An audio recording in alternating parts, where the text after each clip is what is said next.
আমি আমি এইমাত্র শুনে এলুম ছোট মা আর মা বাবু মিলে ছলা পরামর্শ করছে।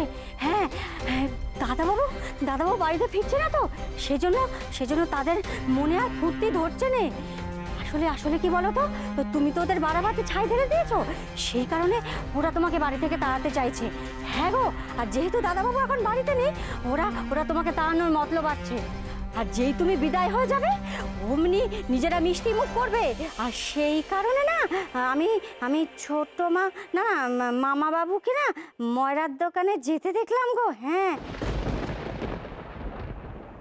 ও বিনু দিদি, বলছি তুমি সত্যি সত্যি চলে যাবে গো?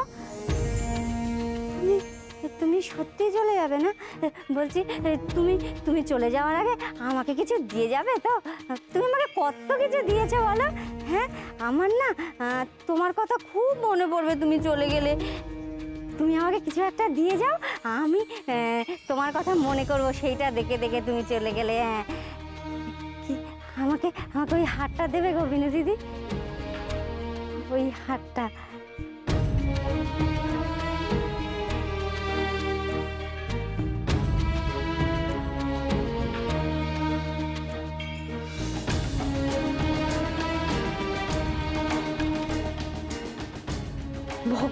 ভগবান তোমার মঙ্গল করুক, জানো তো বিনু দিদি, ভগবান তোমার খুব ভালো করবে। কিন্তু তুমি শিগগির উঠো, দৌড় দাও বিনু দিদি, ছোট মেয়ে এই চলে এলো বলে তুমি আর বসে দেখো নি, শিগগির উঠো।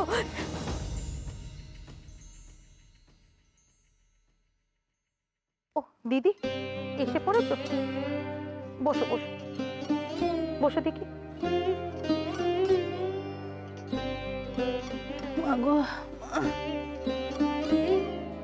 বলছি কি, ঠাকুরমশাই তো এসে পড়লেন বলে যা তাড়াহুড়ো করে জোগাড় যন্ত্র করলো, একবার চোখ বুলিয়ে দেখো দেখি কোথাও কিছু বাকি রয়ে গেল কিনা। ও মেজবু, আমার এসব দেখতে ভালো লাগছে না এখন, আমার এখন মাথা ঠিক নেই। ও তোমরা যা পারছো করো, আমার মন ভালো নেই মেজবু। মা লক্ষ্মী যদি আমার মনের কথা বোঝেন তাহলে আমাকে ঠিক ক্ষমা করে দেবেন। তা বললে কি চলে দিদি? এত সহজে হাল ছাড়লে কি করে চলবে বলো দেখি?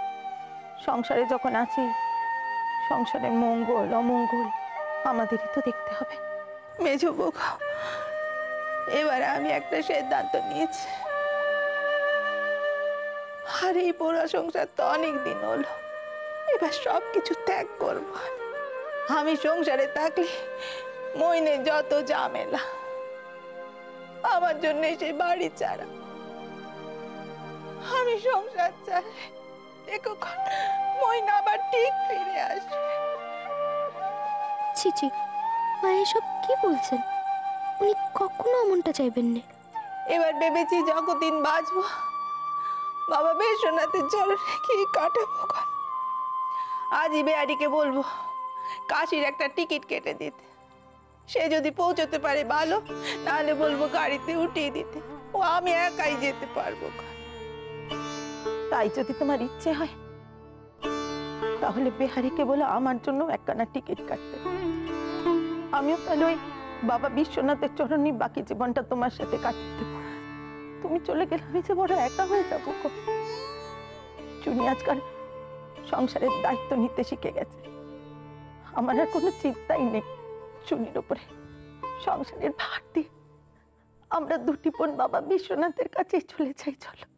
কি বলছে এসব মাসি? না না, ওনারা মিছিমিছি এত কিছু ভাবছেন। ওনার শোকে মা মাসির মাথা ঠিক নেই। উনি চলে এলে সব ঠিক হয়ে যাবে, আমার বিশ্বাস। উনি শিগগির ফিরে আসবেন। উনি এলে পরে মা মাসি এই সংসার ছেড়ে স্বর্গেও যেতে চাইবেন না। কই গো মা জটনীরা, পূজার জয়যন্ত্র হয়েছে তো? ও মা, ঠাকুরমশাই আপনি এসে পড়েছেন? আসুন আসুন, আপনার জন্যই অপেক্ষা করছিল। জোগাড় যন্ত্র সব শেষ হয়ে গেছে। ও চুনি, ঠাকুরমশাইকে গিয়ে নিয়ে এইখানে আসুন আসুন, বসুন। বসুন।